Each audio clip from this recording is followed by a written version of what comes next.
In these times of uncertainty, it's all the more important that we keep collaborating, informing, and inspiring each other, so that we can be smarter and better tomorrow. Welcome to the Pakhuis de Zwijger livecast.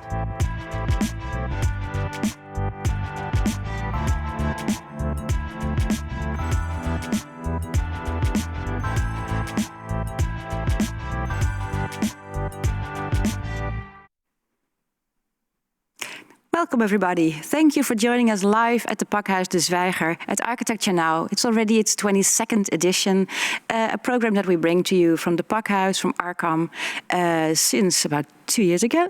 And tonight we start a new trilogy, which is called The Computer in Architecture. And tonight we have the first edition, which is called History. In this trilogy, we will speak with architects who use the computer to design architecture. We focus not on the production process and not on the software itself, but on how did the computer become a tool to design architecture. Our famous role models are, for example, Gregg Lynn, Cas Oosterhuis, Lars Spuybroek, who used animation software from the film industry to design their buildings or made designs based on natural and artificial patterns. Frankly, to do this trilogy is also based on curiosity. What is computational design exactly? How does this or does it not differ from parametric design? Is parametric design based on data or on vectors? When and where do architects make design decisions within auto-generated content or big data? In short, what does it actually mean when architects say they use the computer as a design tool? Today we have 4 guests to enlighten us all. On my left side is Jana Čulek. She will joining us later in the conversation, an architect and a researcher and part of the exhibition that we will be talking about now. And in Zoom, we have Theresa Frankhenel, who will introduce the production as the computer as a drawing machine, a design tool, a storytelling medium, and an interactive communication platform from 1960 until now. Theresa is the curator of the Architecture Museum in the Technical University in München, the TUM, and her current exhibition is called The Architecture Machine. It opened recently and it will be on show until early January. The idea behind the exhibition is that computers have become architecture machines. Theresa will guide us through its beginnings in the 1950s and the 1960s to the present day. The fundamental question behind it is simple. Has the computer changed architecture? And if so, how? Theresa, welcome to the show. Thank you. Thank you for having me. And thank you for showing our exhibition, which is obviously a great pleasure for curators because we always hope that we get such a nice feedback from our audience, but it's quite rare that it happens in such a public forum, so I really appreciate it. Do you want me? I'm just going to jump right into what we have prepared, I assume. Okay. So I want to show a few things about the exhibition and tell you a couple of basic things about why we're doing this show right now, but also give you a couple of examples of what we're showing in the exhibition, and then show you a couple of images from the show, which unfortunately is closed right now as of today. The museum is closed, but we have a lot of material coming. We also are currently producing a film of the show, which hopefully will allow more people to see it. But for now, why such an exhibition, and why have this exhibition at our museum this year? There's a couple of reasons for that. If computers, if you were to think of computers as people, the first computers in architecture would currently be approaching retirement age. Both the first computer mouse and the first drawing program in architecture are about to turn 60 in 2023. So in a way, this show could be seen as kind of an early birthday party. Alternatively, you could also look at this exhibition as the diamond wedding anniversary of 2 formerly independent fields who started out as a marriage of convenience, but have since come to like each other quite much. And those independent fields obviously are computation and architecture.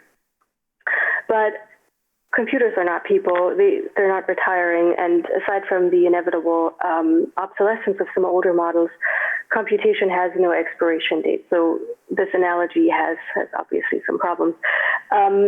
Today, the average architectural office uses between 5 and 15 programs, I would say, in their daily practice. And commercial software has been available since the 1980s, and especially more conveniently and also cheaply since the 1990s.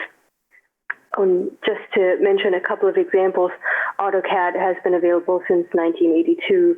ArchiCAD came out in 1986, Illustrator in 87, and Photoshop in 1990, just to name a few, and to illustrate how old a lot of these programs actually are. Yes, this is a very good image to show right now.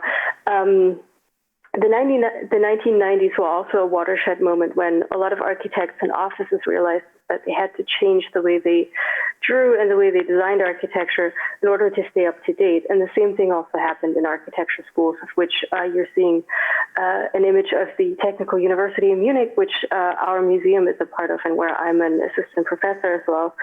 And this image is the first computer pool that was installed in the 90s when they started teaching computer drawing to students. For a lot of schools, like our school, the changes in the curriculum were very slow and often also met with quite a bit of resistance, especially in Munich. I would say, though, despite the resistance that they were met with in the 90s, today proficiency among our students in programs like SketchUp or Vectorworks or any of those programs far exceeds more traditional skills, watercoloring, for instance, just to name one. So in many ways, we could say the computer has radically changed architecture in a matter of only 1 or 2 decades. And we believe that it's really time to give this phenomenon a first look right now. You're already seeing the question that Indira already mentioned, and that was the basis of what I was doing. But just maybe to sum up what this exhibition does, we have about 250 exhibits, about 40 projects from the 1960s until the present. We're showing works from 9 countries and 3 continents, but there's obviously more that we were unable to include because the show had certain limitations. But it is a show that has a global scope because we think that you can't necessarily keep the focus on Europe or just the US because there's so many developments that happen in parallel in a lot of these countries. We spent about 2 years researching this show. I went to a lot of collections in other countries to see the material firsthand. I also met a lot of I also went to a lot of private archives and met a lot of the creators of this born digital content because a lot of these projects are not in collections right now. The question that you're seeing, has the computer changed architecture and in what ways, was really how I started out because I didn't want to assume too much before we created the shows. And even now, I think there are many different answers and there's no easy answer to this question. There's no binary yes or no answer that we're going to present, but I think it's undeniable that the computer has changed the way that architects work, but the ways in which it has done so are varied. Despite this long research process and despite the book we put out and the exhibition, we believe that we're still at the beginning of establishing an overview over the history of the digital and architecture, and a lot remains to be discovered. For us as a museum, this show is very important because it's the first step toward our own collection of born digital content, of which very few museums currently have material because it's very hard to restore. It's also very hard to keep accessible. But nevertheless, we believe that it is very vital for us to start collecting now because the first generation of practitioners is already retired and the second generation is currently retiring. So it's quite urgent for us to approach these people and to preserve their legacy before it's definitely lost, which there is, I think, a certain danger of that happening. When we want to preserve digital content, there's quite a couple of hurdles that need to be scaled. I'm just mentioning a few questions to illustrate the problems. One question is, how do we preserve old software versions? Another question would be, how do we organize terabytes of data in an understandable, in a legible way that makes sense to researchers? Another question we had is how researchers in the future will get access, and also what kind of information these people are looking for, because there's a whole new kind of information that could be gathered from this type of archival material. And this is really something that for us as a museum is quite important, in that we're currently looking into solving with a lot of international partners, because that's one of those things that you can't do by yourself. The title, which you see now on the screen, The Architecture Machine, is really an homage to one of the first long-term projects that looked at the potential of the computer for architecture, and the potential not just from a technical point of view, but also from a humanistic point of view. So looking at the computer as a device which Nicholas Negroponte, the founder of the Architecture Machine Group, dubbed as humanism through intelligent machines, which meant that the computer wasn't just a drawing device or a calculating device, but a tool to free people's creativity, to open design up to more people than just architects, and to provide the user with an intelligent partner to design with. We believe that despite all the advances in the technology we have today, we're still very far away from such a utopian ideal, and I think it's also the question of whether we will ever reach that ideal. If you go one slide further, there's a couple of other ideals that we came across. I just want to show a few examples of how the computer was going to, no, if you go back for a second, of how the computer was going to change the architecture, the office, and the way that architects work. You see this image from the early 90s of how people imagined architectural offices, what they're going to look like. So they're very white, there's no paper, very clean. And then if you go to the next image, you'll see the reality of the computer being in this heap of just paper, and just one of many, many tools. There's another image which is coming after this one, which shows another ideal of what the computer could do for architecture, which is a cartoon that shows you the automatic office.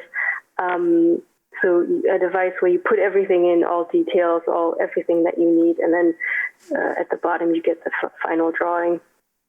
And I think there's a last image coming after this one. Another cartoon that again illustrates how people thought about computer-aided design. So you have a machine, and there's all these different professions sitting inside the machine that put in their little bit of work, and then ultimately the architect is the person operating that machine.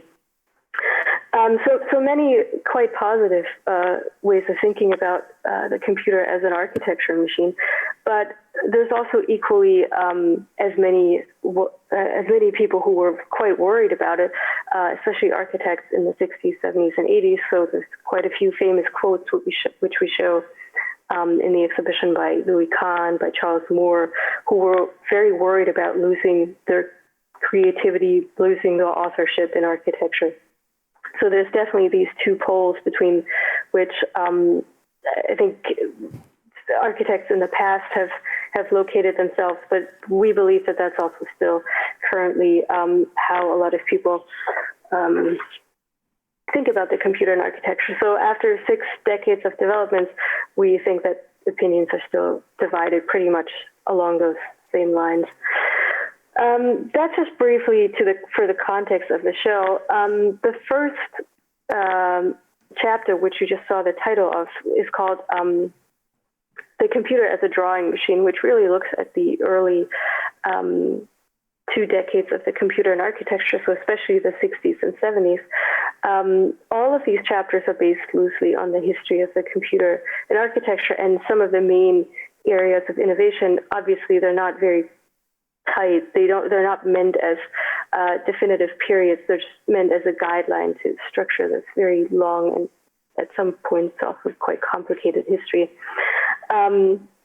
So the first chapter looks at the beginnings and looks at the computer as a machine that can draw, the computer as a machine that can calculate large amounts of data, which was a benefit in the early days, especially for structural calculations.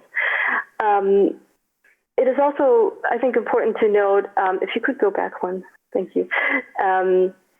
It's important also to note that the people operating computers back then were researchers, were mostly not architects.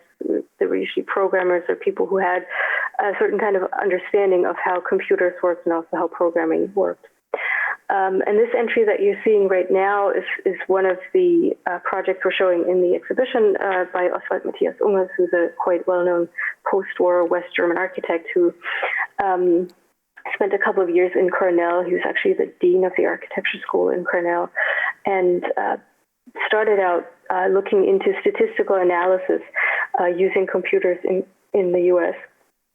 And the entry we're showing here is quite fascinating because it's a very early project in Germany that used a computer-generated map for statistical information about population density and these kinds of information to hand in a competition entry for the restructuring of the former West German capital in Bonn.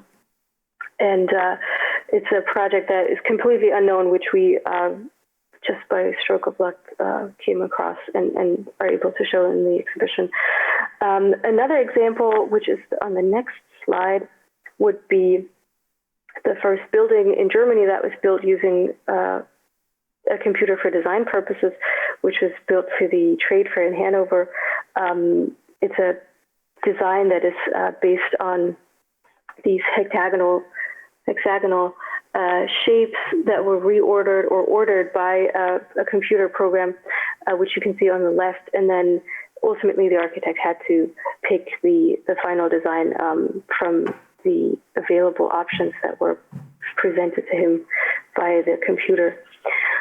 The second chapter, which is on the next slide, moves toward the 70s, 80s, and 90s when the introduction of commercial software, especially in the 80s and then in the 90s, allowed people without programming skills to design using software rather than programming themselves or having to collaborate with a programmer. And obviously the approaches to design were quite different. There's not one particular approach, and I'm going to show a few examples in a second. Just to illustrate, there's one. Just to illustrate the scope of the work that was created in those decades. We're showing a couple of very well-known pioneers, such as Gregg Lynn. We're also showing a couple of German-speaking pioneers that are less well-known, including Bernhard Franken, Manfred Wolff-Plotek, people who did quite similar things to some of the people in the UK and in the US. And this section really tries to show the many different approaches that people have found useful for their designs. So going from morphing to fractals to biologically inspired designs. And I'm showing here a project by John Fraser, which was very early, done in the 1960s, which is called the reptile system, which is a system that's based on one shape, which he called a seed, and out of that seed and the many different combinations of that seed, you can create larger and larger structures, which is a very early computational idea. If you go one slide further, I'm showing a completely different approach that became very popular in the 1990s when people started looking at time-based media, especially using animation software.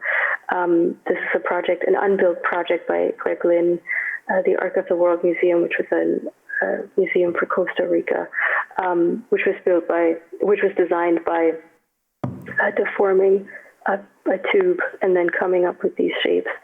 And if you go one further, just have a third project to illustrate the kind of designs we're showing, is a project by shop architects from New York, which was the first MoMA PS1 pavilion in 2000, which is this very smooth shape that you see, which was actually built. So it's one of the very early ones that was also built.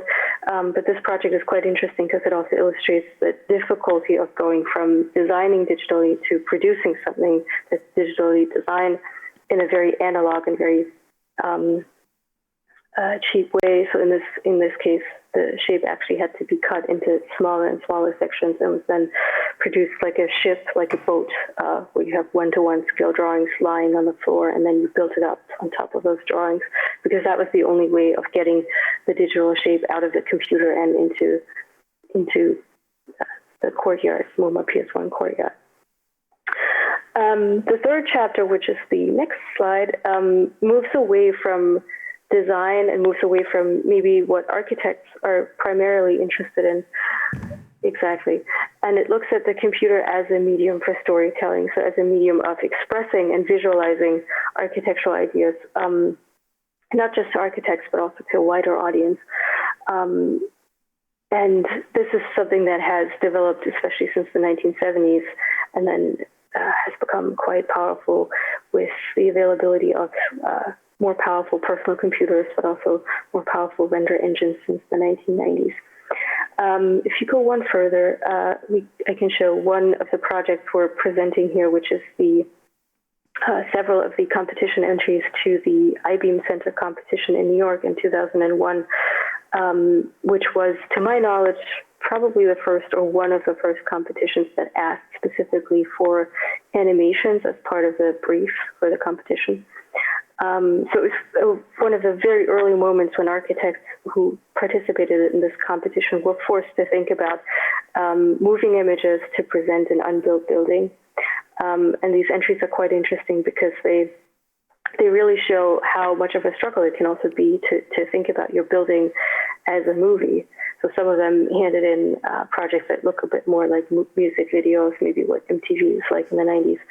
And some others are trying to explain the design process or the structure of the building. So very different approaches to using moving images for presenting architecture. If you go one further, I believe, we have another one that we're showing in this part, which is another very early walkthrough of an urban space, which is entirely programmed. So this was done before software existed. It's an original 16 millimeter film that was filmed frame by frame individually from a computer screen, because back then it was impossible to store digital information digitally. So the digital film is actually an analog film, which we had to digitize again to be able to show it in this exhibition. And it's quite a remarkable film. It's 16 minutes long, and it basically shows everything that we would expect in a fully rendered 3D model today. If you go one further, I believe, yes, we are at the last chapter, which is also the chapter that kind of ties in with the title of the show, the architecture machine, and these very early 60s and 70s utopian ideas of the computer as this device that is not just drawing or calculating, but that adds something that is slightly more intelligent than just a calculator. If you could go one further. Yeah. So this chapter looks at interactivity. It looks at ideas of virtual spaces. It looks at the way that we can communicate in ways that were previously impossible through the internet. I guess today's event is a perfect example of that. And it looks at these aspects as a way of, or as one of the ways of opening up design to a broader audience and also to a broader group of creators, really. And this model that you're seeing here right now is another project by John Fraser, who designed this model for self-built houses, so for houses that were supposed to be built by the clients themselves for very cheap building materials. And the way that this model would have worked, or did work for a short time, was that you could build your own model, and this base plate was connected to a screen that could then display floor plans. It could also do cost calculations, and it could also give you a list of pieces. So in a way, it was meant to facilitate design for people who are not designers and people who are not necessarily able to draw plans for themselves. If you could go one further, yeah. Another example that we're showing is focusing more on the aspect of virtual reality is the Guggenheim Virtual Museum, which was designed as a virtual branch of the Guggenheim that was supposed to be accessible, I think, through a terminal computer screen in the actual Guggenheim Museum in New York, but it was also supposed to be available on the internet, so allow free access to digital media and especially digital art, which was supposed to be shown in this gallery. And the interesting part for me as a curator is also that this museum was supposed to be shifting its shape constantly, so it was a space that wasn't meant to stay the same. And if we do show in our museum, the space always has to stay the same, but I guess there's an aspect of virtual reality that allows you to play with this idea of permanence in a museum space. We have a couple of other installations which I will show when I show a few of the images in a minute, but I wanted to say a few more things that are in the show that are not based on these projects that we're showing. If you could go back one.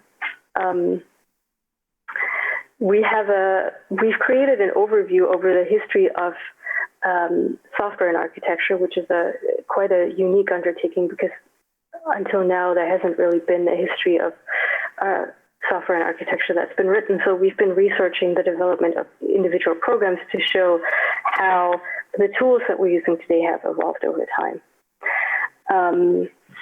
If we go further, I will show a couple of images of the exhibition to give you a very quick insight into, yes, the one further, please. Yes, there.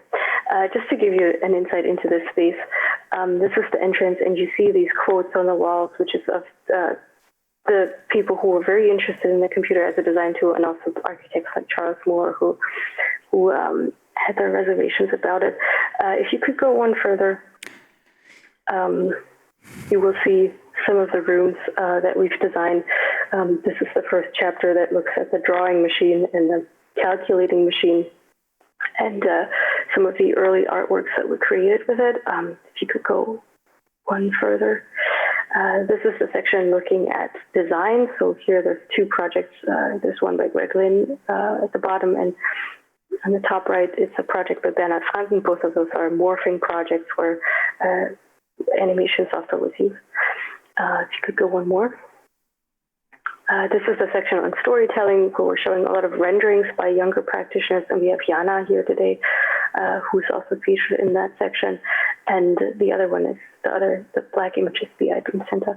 And this is the last chapter looking at interaction, looking at BIM, looking at a lot of these newer developments in architecture that allow to co-create projects that were envisioned in the 60s, but that are now technologically possible for the first time. That's it in brief about the show. I hope I stuck with my time. Just to sum it up a bit, since this is a talk series about design, I just wanted to highlight that there's obviously many, many different ways of designing with the computer. There's mathematical ideas such as topology or fractals that are much, much older than the computer as a digital device, but that are used to design digitally. There's also ideas such as parametrics or biologically inspired scenarios where you grow something over time. There's ideas based on time-based deformation, such as animation and morphing. But there's also many, many other approaches. There's processing of large amounts of information, such as for statistical purposes or for structural calculations. There's ideas centered around sharing information. They're often referred to as BIM, so building information modeling. And then there's also, I think, techniques which we might be talking about when Luke and Sandra and Jana are talking, which are slightly more outside of the maybe a more traditional way of designing digitally, using game engines or using visualization techniques to work through a design, or to also open up designing for other people. Thank you, Teresa. Thank you so much for your very well-informed overview of the history of computational design. I did have some questions, of course, about the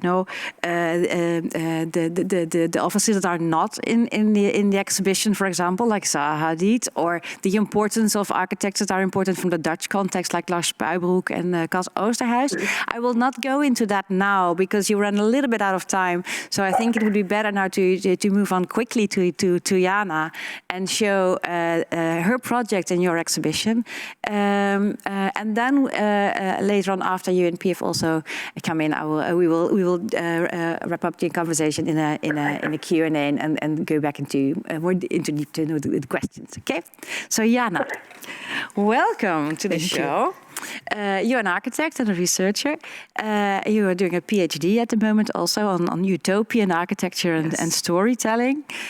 Could you explain the project that is inside the exhibition that Teresa has explained to us, and also explain how computers have actually played a role in that? Okay, so thank you first of all, Indira, for inviting me, and also to Teresa for inviting me to the exhibition. So in short, to kind of give an introduction to the project, this was a small idea competition, and the assignment was to create this museum or a pavilion for a Swedish abstract expressionist artist, Hilma af Klint, which she was from the turn of the 20th century and relatively unknown until I think last year there was the first big exhibition of her works at the MoMA in New York. And of course she created a lot of paintings, and they were very large in scale, so 2.5 meters high.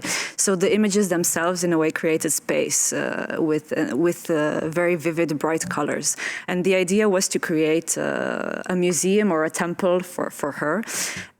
So instead of going into the design in a traditional way of going with plans, sections, elevations, what I tried to do was to design it through 4 scenes, which were connected to how this one section of her work, these 10 paintings, were divided through kind of life stages, so childhood, youth, maturity, and old age, and to try and connect this with a spatial sequence. And so instead of using traditional design methods, it was more about creating a narrative that then follows these experiences and this path through the building by manipulating, in a way, views and the perspective, using the perspective as a subjective way of looking at architecture and looking at space. And in this sense, the computer becomes a tool of this, assisting this manipulation. So in a way, it's not about using the computer as a tool for design, but more as a tool for storytelling. So creating stories and narratives through the use of the computer. And then the images kind of are created through that and follow the story, more or less. And of course, there is then a lot of correspondence with the actual artworks and with the path that the visitor goes through. But in reality, I mean, the building itself, if reconstructed from the views, does not exist in such a way. So the drawings themselves and the views are purely imaginative and speculated and manipulated, let's say, in a subjective way in order to tell a specific story. And then they are followed also with a narrative. But and when Teresa called you and asked you to be part of the exhibition, were you surprised to be like a key project in the history of computer and architectural design? Well, yeah, that's on the one hand, yes, of course, it's a surprise, because the first thing that you think about when you think about digital design and kind of the history of the computer, you think about images and designs which in which the computer is in a sense more visible as a tool. And in my work, it's maybe not as visible, but I thought when I also had a talk with Teresa, and when she explained it a bit more, what her vision of the exhibition was, then it made sense to kind of look at the different ways in which the computer can be used as a tool for design and for creating narratives and for storytelling, not only in a parametric sense, let's say. And it's a very good example of how you can create fictional worlds within static images at the same time. So it has Yes. And how did it help you in your design practice, for example, to think about these worlds, these imaginary worlds, and to create these images, these landscapes, basically, in for example, your actual projects? So it's a way of freeing yourself in a design process, I would say. So not trying to, of course, at one point in every design, you have to come down to objective facts and specifics. But as a first step of envisioning a project or envisioning a story, it's a good tool, I think, to kind of zoom out a little bit and get some freedom and creativity in order to approach design and approach a project from a different perspective. And in this sense, storytelling and drawings and visualizations help, I think, a lot in kind of thinking of things in a different way and in a new way. Well, thank you, Jana. Let's have a look at the second project that we have in the exhibition selected by Teresa, which is a project by UNP from London. It's an architectural design studio, and their work focuses on how games can engage participants in the design of cities. And they have even named it like in video game urbanism. So let's have a look. Pearson and Sandra Yukana, welcome within the show. Could you present your project, and then let's have a talk about it? Thank you so much for having us. So just to give a bit of context, I suppose, on our agenda in the studio. So yeah, within our own work in UNP, we're using video games as a tool for design. And the image you see here is of our end of year exhibitions at the Bartlett School of Architecture, where we run a design studio, a research cluster called Video Game Urbanism, where all of our students make playable video games in response to kind of urban ideas and things that they're investigating in our agenda each year. Yeah, I suppose that we ask the students to look at video games as environments that are for being occupied by people, but also environments for designing within as well. And I think this is something that we've talked about more in a piece that we did for Volume last year, I think, where we're kind of, I guess, laying out how we also see video games as being something that's obviously closely tied to the history of computation, but also brings in other visual cultures as well. Games have their own very strong visual culture and history. But game design, like architecture, also involves people that come from various different backgrounds. So this is the actual piece that we have in the show, which is called the London Developers Toolkit. And it's a kind of satirical video game about the number of luxury housing developments going up in London. And so the game is broadly asking the players to play from the position of an architect. They have to do things like it uses gesture recognition to detect how amazing their napkin sketches are compared to a real fancy architect. It asks them to kind of engage with a bit of light parametric design by kind of calculating some numbers, and then kind of doing a sort of memory game about different districts of London which have kind of approved these types of buildings. And then in the end of the game, it provides a kind of crappy Photoshop, we call it, where players can design their own advertisements for this game. And so this is connected up to a Twitter feed and also to a printer in the gallery. And I think ultimately, as this kind of moves through our practice, we're really interested in the future of how game design and architecture might integrate. So this is a speculative project for Tokyo Backup City, which is a real kind of project proposed by Japanese politicians.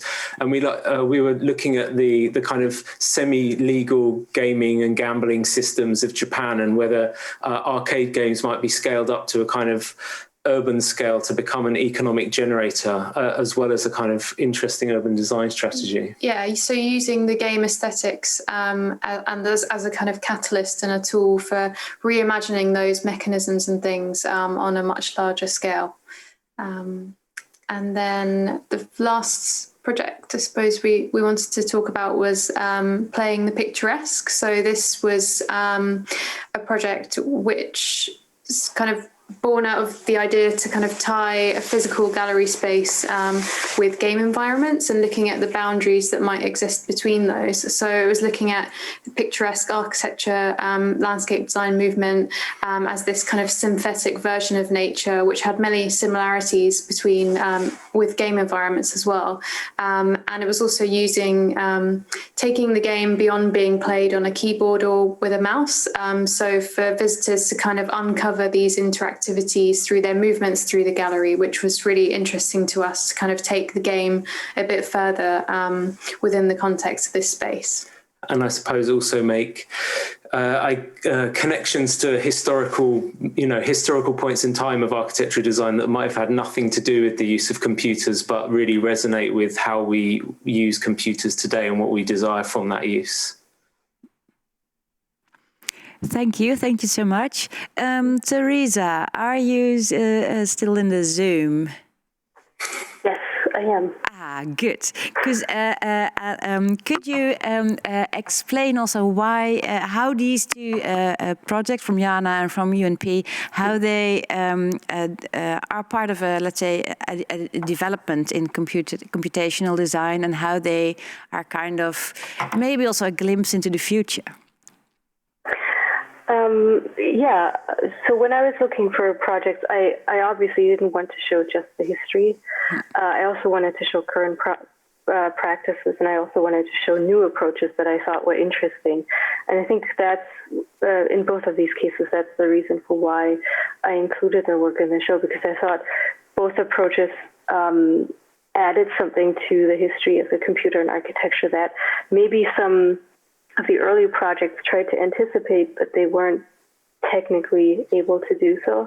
So a lot of the architecture machine, the original project at the MIT, was trying to do a lot of interactive design tools that would allow non-architects to design. And I think in some ways I see both of these projects as part of this development, both aesthetically and also in terms of how some of these games work, or how some of these projects allow people to see a design before it's finished, as in Jana's case, and also use these very beautiful renderings to think through a design.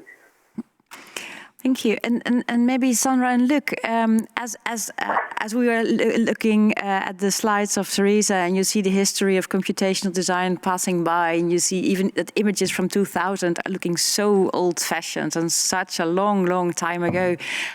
So the developments are moving fast.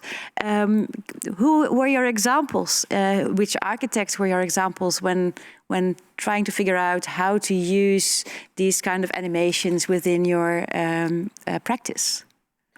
I mean, directly with the game that we have in the show, it was looking at Minecraft, and Minecraft as this kind of universalizing voxel blocky language, which is obviously related to sort of new movements in computational design emerging at the moment. But what we kind of loved in that term is that the language of that game is kind of referential to a language from the past as well. You know, it is conscientiously sort of references to older video games. So there's this sense that, which is something I think we find in general to be interesting in games, is that there can be a kind of cyclical stylistic nature, and that games can also look backwards at the same time. So for us, we found that quite a kind of interesting position to take. But I think, as it's coming from a kind of Minecraft and a very popular aesthetic, I think in that case it makes it a bit more inclusive and accessible and easy to read, even though it's dealing with quite maybe a serious or, you know, slightly more complex subject matter. The aesthetics through which it's being communicated is a bit more accessible, I think.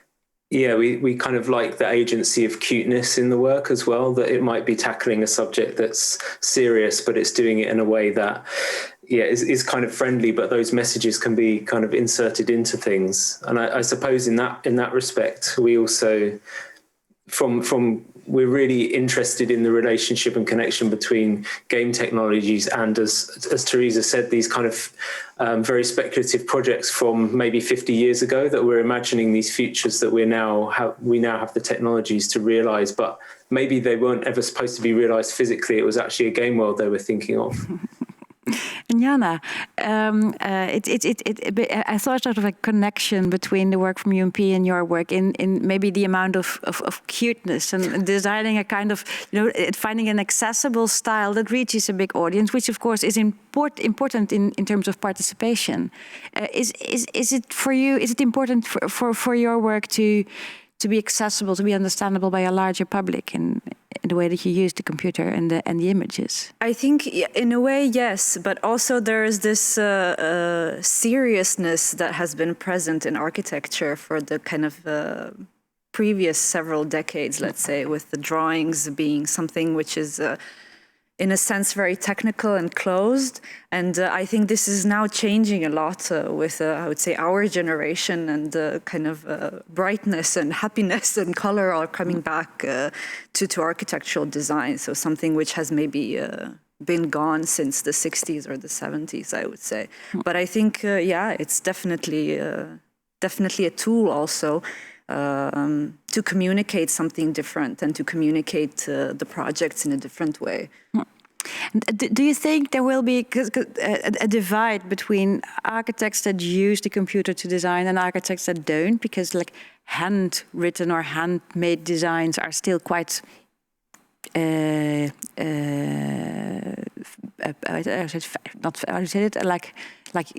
used a lot to get to the early stages of design. Do you think it becomes unmissable? I think in a way, I mean, there's always a connection of the two. So it's just a way, designing is a way of thinking in a way, and it's just a matter of which type of tools you use that help you develop the narrative and develop the story and the project that you want to do.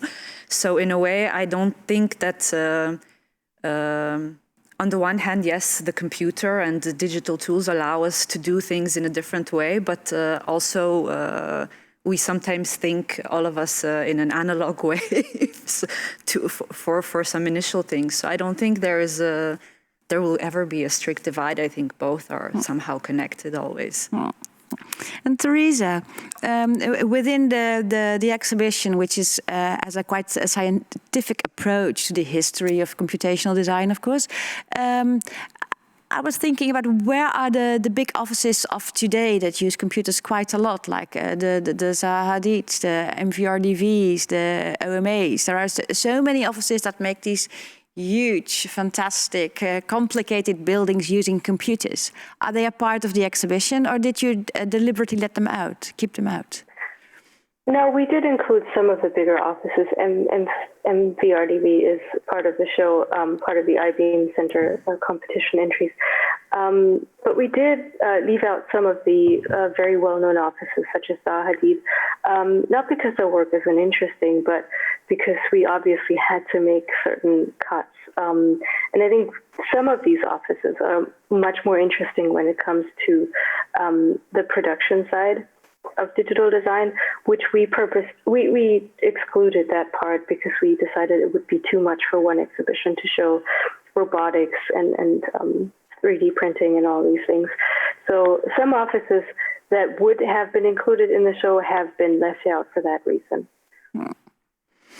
And UNP, because you're also allowed to ask questions to each other, by the way. Just if you feel free to ask whatever comes to your mind. That also counts for the audience, by the way. If you have a question, please let us know.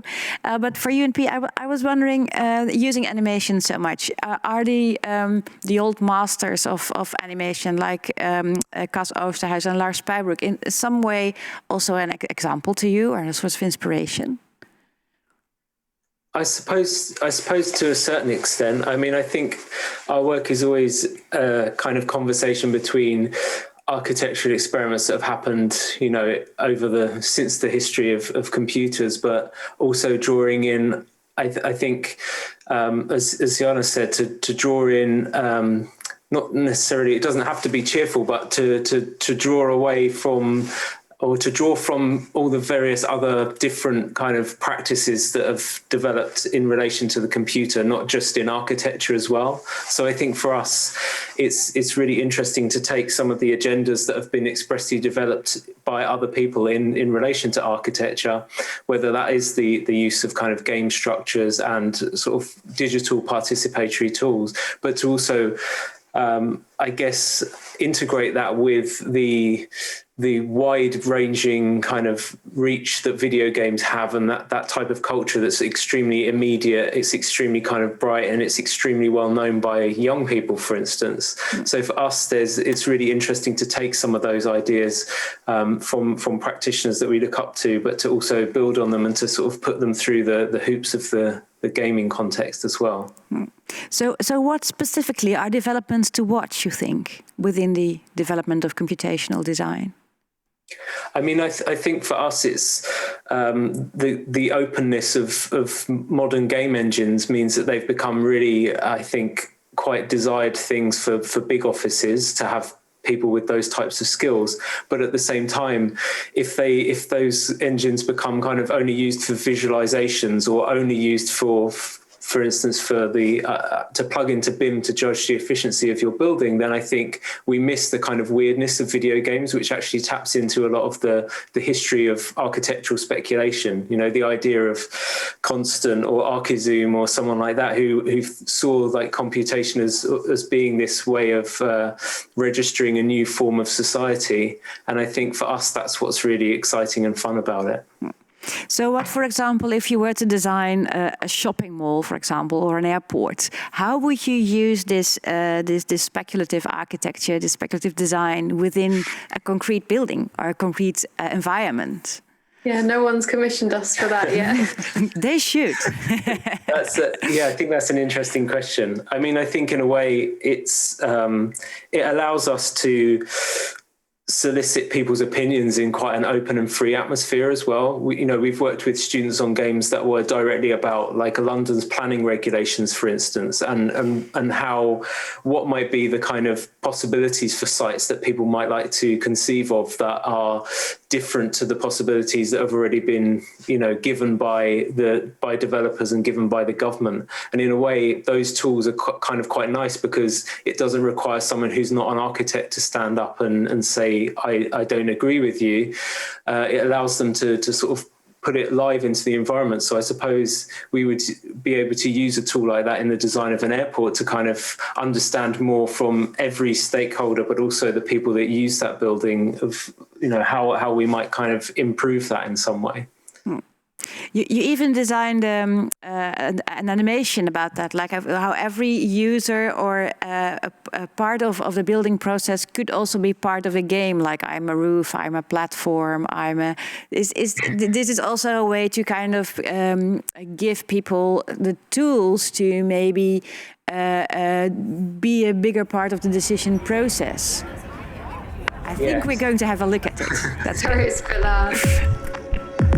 Yeah, we kind of, this is sort of, an extension of Hans Hollein, all things architecture, bad translation of us in English, but the idea that people might start to become these kind of live protagonists within building sites. And so this is the idea of an augmented reality game where we're kind of looking at almost the construction process and how people might engage with that in one-to-one.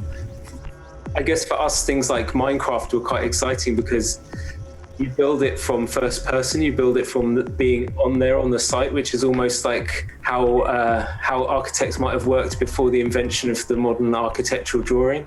So we like it that it's like almost taken us back, a few hundred years in how we might approach the design of things. Yeah, and also thinking, when you remove the computer from the equation, you have a bunch of people standing in all these weird positions that are representative of this kind of other virtual overlay that's going on.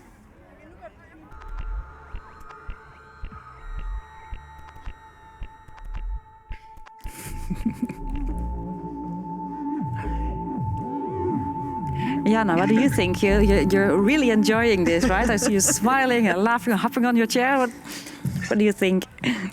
No, I think, yes, I think especially in the case of UNP, I think it's a very good way of utilizing a medium such as the video game to kind of push boundaries in architecture and see what else can be done, and to kind of engage people in a very different way than architecture usually engages people, not just by inhabiting it, but also in the process of making it and in the process of talking about it, especially on a city level also. So, yeah. So who do you think are offices to watch? If we use the computer as a design tool, as a platform, as a way to tell stories, what offices of today do you think are really capable of combining all these possible features and uses of the computer into actual designs or design processes? Yeah, that's it's a tough question, because the thing is that in a sense, offices that innovate and in the process of it and in the use of the computer as a different kind of design tool are very young offices, usually experimenting in how they approach work and how to do things. So, in a sense, before becoming larger offices of today, such as MVRDV, these are offices that experimented with these types of new approaches and new ways of using the computer as a tool. So there is a huge array of different young offices now experimenting and going in different directions and seeing how to engage people in a different way and how to re-envision the design process through the use of the computer as a different kind of tool. So it's difficult to pinpoint. Well, if you come up with one or two to invite for the next show, please let me know. Okay. Teresa, the same question to you, because we can regard you as the expert on let's say the last century of computational design. What are developments to watch? What are the offices that you think will be best capable of finding these new uses of computers, of computer engines, of video game engines, video games and such? I think I agree. I think we're looking at a new generation that's currently starting out, and that's going through schools like the Bartlett, but some others as well. I think one of the things that I've been seeing when I was preparing the show is that one of the new aspects or interesting aspects is that people are starting to create apps that don't depend on desktop computers anymore. So you can bring your tablet or your smartphone, and you're less confined to sitting at a desk. I think that's definitely one of the developments that is quite interesting, especially if we're thinking about building sites in countries that don't have certain amenities that we're used to. Think of Africa and building practices in places where you don't always have internet or where you can't always bring your computer because maybe there's a power outage. And I think in these areas, there's a lot of development happening right now that's quite interesting. That would allow you to track, for instance, a component of your building on your phone and know exactly where to put it because you have the entire model on your phone. That's just one of the many things I think that are quite interesting. But as Jana said, I think there's as many approaches as there are young offices who are interested in this topic. And then based on the number of developments that came in history from technical universities, which are the technical universities at the moment that are the most forward? That's a good question. I think there's quite a lot of schools that are doing interesting research. Obviously interesting research in robotics is quite well known. So ETH is very well known for that, or Stuttgart. But I think the more story-based schools like the Bartlett, or I would say even the AA still, even though they're also doing a lot of robotics, bring a very different approach to using computers. So I think it's kind of moving between telling stories and I think also using or looking at creating new tools, new technological tools to also build those buildings that you can imagine. So I don't know if there's like one or two schools to point to. I think every country has a few schools that are quite interesting. And then for UNP, a final question, because we are nearing the end of this show. it's always nice to, while working on the future, to also think about the past. So have you been thinking about a fascinating thing that Teresa mentioned earlier on, about how to preserve all the things that you are creating now, and how to make sure that all the software that will be outdated very, very soon is still somehow available to see your early work when you are famous in 10 years' time? I think, like most people working in this type of area, probably not as much as we're not thinking about it as much as we should do. I think if Dropbox goes bust, we're in trouble. Yeah. So I think it's a super interesting question that we're not. Yeah, we don't have the most rigorous archival processes, and I think it's really, having seen like Peter Cook go into his drawer of drawings, and they're all just there. It's a really fascinating thing, and I know that it's a big concern for curators and collectors of how to keep all of this stuff and how to encourage designers to also keep track of it. I mean, even just updating, a game engine from month to month, if we're working on it, you kind of lose access to the editability of it. So that's something to also be careful of. It can change so quickly, not only the legacy of being able to play it, but in the short term, being able to keep working on things, which is quite interesting. And then the final question for you, Jana, as you're here at the table. At the moment, you're doing your PhD. Is the computer still important for your research, or did you go a completely other way? No, of course. No, I'm sticking to the computer as a tool for telling stories. So since my PhD is, I'm researching utopias in architecture and in literature. In a way, the computer is used to visualize the literary part. So while the architecture projects always come together with the drawings, and it's easier kind of to access these projects in a visual way, the literary ones, of course, come only through text. And then this kind of bringing back the narrative the computer comes as a tool again, of course, in creating these drawings and visualizing it. Well, thank you for being here. Thank you, Sandra and Luc, for being here. Thank you, Teresa. Thank you for watching at home or wherever you are today at this moment. Today we have looked into the history of the computer, and it's amazing to see how we came from these huge things to these wildly interesting animations in all sorts, and how this will develop. For the next edition, we will be talking about designing with data. We'll have Sanne van den Burg here from MVRDV and Lars van Vianen. And then we will look in where and how, in this huge amount of information, architects actually make decisions. If you like the show, please have a look at the pay at your like button and support the Pakhuis de Zwijger, because we are doing all this for free, and it's a really, really tough times. Thank you very much, everybody at home, in the studio and in the Zoom. I will see you next week. Thank you so much.